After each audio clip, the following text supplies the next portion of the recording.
Hey guys, it's Mrs. Dani. I hope you're having a good week and a good time. We've had a very busy week. We've cleaned out some rooms. I figured, we're home.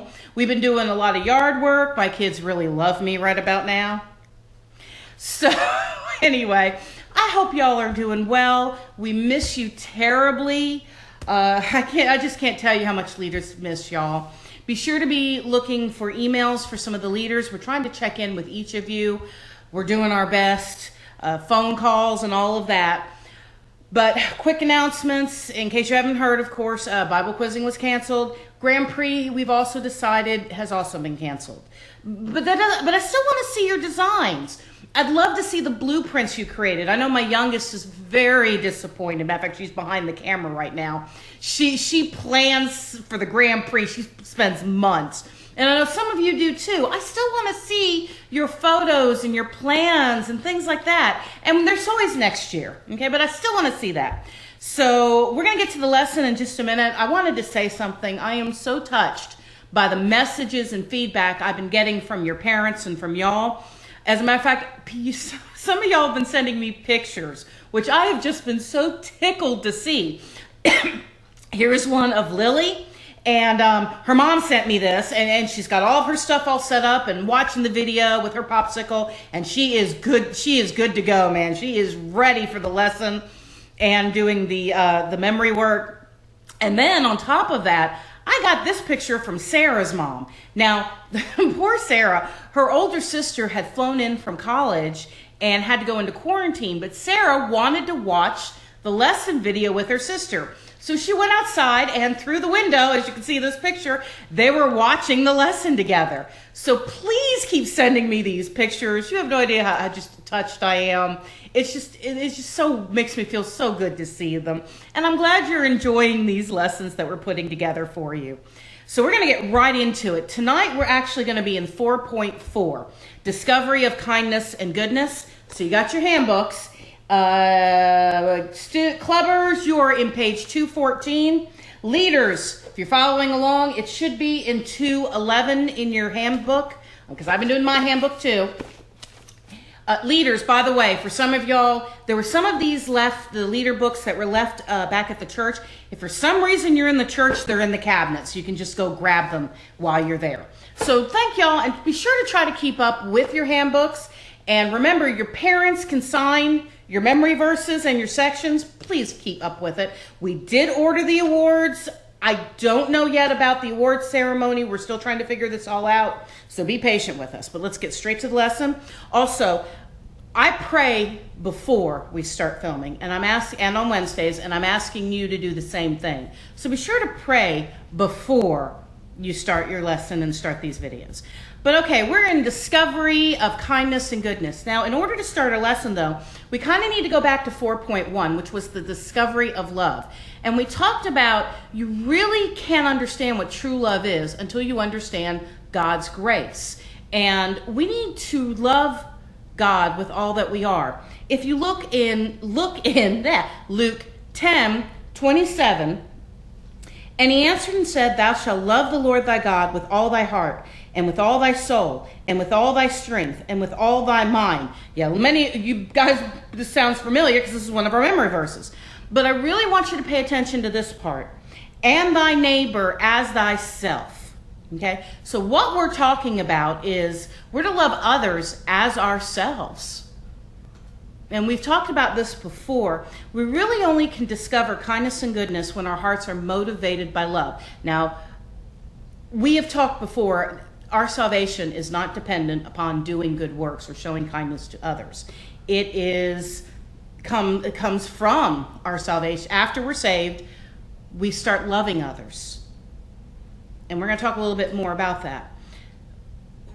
When we put the needs of others before ourselves, we expect nothing in return. Everything we do should be out of love. Now, example of that, I want you to go to Mark chapter 2. We're going to be in verses 1 through 5 tonight. Now, in this, Jesus was in Capernaum, and he was teaching in a house. Starting in verse 2, "And straightway many were gathered together, insomuch that there was no room to receive them, no, not so much as about the door." So you have to imagine, Jesus is in this house, and there are so many people. They're pretty much shoulder to shoulder. There are people everywhere. As a matter of fact, there were so many people packed in this house.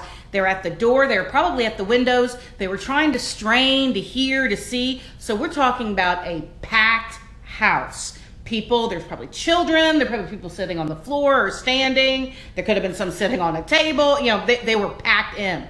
So you have to imagine how crowded this house is right now. Now, if you go to verse 3, and they came unto him, bringing one sick of palsy, who was born of 4. Now, this man had palsy. He could not walk. We've talked before about, unfortunately, those who had physical handicaps or limitations at this time period. It was not a very easy time. Usually the only thing they could do is beg. And they begged anywhere they could to get food and money. It's the only way they could support themselves. So it was not really a good life. So, and was born of 4. So 4 men. Now, we don't know if these were friends or if these were brothers or other family members. But they were carrying, if you can imagine one day, Gary, I'm going to call, the Bible doesn't tell their names, but I'm going to call him Gary because I like the name Gary. So Gary's sitting there, and 4 of his friends, brothers, whatever, run in, and Gage is like, okay, Kyle, Ethan, Hunter, go ahead, let's pick him up, let's get Gary to Jesus. Okay, so here they are, these 4 men, they're carrying Gary through the streets, if you can imagine, and I found a picture kind of looked like it.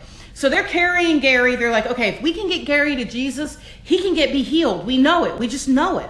So they're getting to the house, and it's so crowded they can't get in. They probably try to go, excuse me, could you move, please? Let us in. This is really important. But there were so many people, they couldn't get enough of them to move. So they're standing there probably going, well, what do we do? And who knows, they had the bright idea, let's get to the roof. Okay, let's go to the roof. So they got to the roof. Poor Gary, they had to haul him up. You guys know me, I probably would have dropped poor Gary. But they're sitting there trying to get Gary up, and he could be, don't drop me. Who knows? But they got poor Gary up there. And so now they're on the roof, and they're probably like, okay, now what? Hey, let's put a hole in the roof. Let's tear it up. Okay. So that's what they did. So you can imagine they may have had an axe, a stick, they could have used their hands. I don't know. But they start tearing this roof up. Now, can you imagine being the people in the house, listening to Jesus preach, and then all of a sudden, what's termites? I don't know. All of a sudden, probably debris rained down on the people in there. And so finally, they get this hole and they lower Gary down in front of Jesus. Now, we all know what happened. Of course, Jesus healed Gary. But, and he was and it said he saw their faith. Can you imagine the amount of love and compassion they had and the kindness? They wanted to help their friend, brother, relative, whatever, and they did whatever it took to get Gary to them. So they were motivated by love. They weren't going to get paid anything. They weren't trying to get in the Bible, to be known for all time. They wanted to help their friend. And I want to share another recent story. My brother-in-law has no idea I'm going to tell this, but my parents who live in South Carolina, we couldn't get them any toilet paper. And so I'm like, okay, Grandma Gran, I got this. So I called my sister. She said, okay. She called her husband, Andy, who's like, okay, I can get toilet paper. I will mail it to them. Yes, we mailed toilet paper to my grandparents because there was none in the town where I couldn't get any delivered to them. So he got 2 packages. He got one for Grandma and Graham, and then one he was going to keep to either mail later or for him and my sister. And he was walking out of the store, and there was an elderly couple there who were pretty upset, begging the clerk, please, we have no toilet paper. There is none. We don't know where else to go. He said they were probably in their 70s. And this is just the kind of person Andy is. He's just a wonderful, big-hearted person. And he was like, look, what else could I do? I couldn't just walk out with 2 packages of toilet paper. So he walked, put one in their cart, and then just kept on going. And he ended up, by the way, mailing the other one to my grandparents. But he didn't do it for everyone to go, oh, look how great he is. Andy did it out of love and compassion for what these people were going through. And he said he just couldn't stand the fact, thinking that this elderly couple did not have toilet paper. But you see, Andy was motivated by love. And that's why he wanted to show kindness to them. Your memory verse is actually Ephesians 2:10, and I want you to go to it. For we are his workmanship, created in Christ Jesus unto good works, which God hath ordained that we should walk in them. Okay, so why should we do good works? Why should we show kindness and goodness to others? Again, it's not, our salvation isn't dependent upon it, but why should we? Well, because we were created to. Here's the thing. Being kind to others not only helps them, makes us feel good, but the real reason is because it glorifies God. That's why we were created, to glorify God, to bring him glory. And that's why we show kindness to others. If you look at Galatians, which should be like a page or two over, Galatians 6:10, as we have therefore opportunity, let us do good unto all men, especially unto them who are of the household of faith. As we understand, as we study God's word and understand his love, we start to love others around us. We start to see them differently. And we not only see opportunities to serve, we actually start looking for them. You know, when my children were young, our church back home, we had a food bank that we had serve the community. My children started working in that when they were toddlers. We didn't get paid. We didn't get in the paper. We didn't get, we did it because we loved it and we enjoyed it. And we wanted to do it because we wanted to show others that we love them and that God loved them. Your job, I have an assignment for you this week. I want you to show kindness to someone you know. Now, it's a little harder right now. It's not like you can go out to a food bank and work or go sweep somebody's lawn. But you can message or call. Hey, did you get Miss Dani's email? You knew I was going to throw that in. You can ask, hey, how you doing? Miss you. You doing good? But you can also show kindness to someone in your household. You can sit and color with your younger siblings. And no, you are not too old to color. When I was a bone marrow donor, I went and colored. There is nothing wrong with coloring, okay? So the coloring is awesome, all right? But you could put the dishes away clean the dishes in the kitchen for your mom. You could maybe clean up the bathroom after yourself for your dad. That way, it's less work for them to do. Think of something that you can do. Think of something kind you can do to someone this week. And that's your assignment. And I love you guys. And let me get things ready. And then we're going to have a game time activity for you, okay?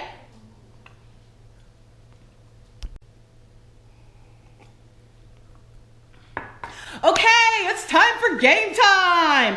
All right, tonight we're going to be doing a scavenger hunt. Okay, let me take my tag off. It's kind of bothering me. I only wore this because my grandmother wanted to see what it was, so that was for you, grandmother. All right, so I got some great stuff. Now, here's the thing. You got 10 minutes from when I tell you to go. Why don't you go ahead, though, and get a piece of paper and pen or pencil, crayon, whatever. Go ahead and get that so you can write the list down.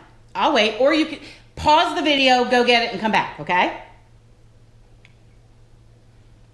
All right, so let's go. Now, again, you've got 10 minutes, and I would love to see a picture of you with everything you gathered, and if your parents could share that with me, you can either email it or if they're on Facebook, send it Facebook private message. I would really love to see these pictures, okay, guys? So, here we go. First up, a math book or worksheet. Now, I know all you from the Christian school have one of these because I'm one of those that helped make those paper packets that your parents picked up. So I know you have something, or a flashcard or anything math related, okay?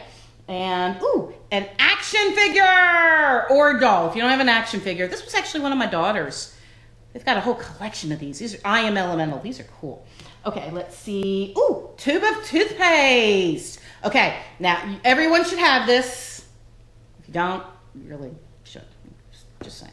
Okay, and a teddy Okay, or a stuffed animal if you don't have a teddy bear. I have to hide this one pretty quick because that new kitten of ours has been eyeing it. She likes to cuddle, and she's already taken a stuffed bunny. She likes to cuddle with stuff, so my teddy bear is going to be hidden pretty quick after this. But anyway, that or any kind of stuffed animal. And something shedding on me. Oh, and a coffee mug or a cup of some sort. I have plenty of these. People keep giving these to me as gifts. I don't know why. It's a total mystery. I have no idea why people give me coffee. So, ooh, and a remote. Now, I don't care what it's to. It can be a TV remote, a remote to a toy, any kind of remote. Just make sure you put it back when you're done, because I can hear, where's the TV remote? I can't find. Make sure you put it back when you're done, okay? And, okay, this is Florida, guys. We all have these. A seashell. Now, it doesn't have to be as big as this one. It can be bigger or whatever. But all of us down here have dozens of these. So a seashell of some sort. She sells. A seashell of some sort. Okay. And if you don't have one, a toy one, a plastic one, a drawing of one, I don't care. But a seashell. Okay. And last but not least, you knew I was going to do that. Come on. Roll of toilet paper. Put it back when you're done. Oy vey. Okay, so that's your list, okay? And again, I want to see pictures, guys. All right, get ready. Get set. Go.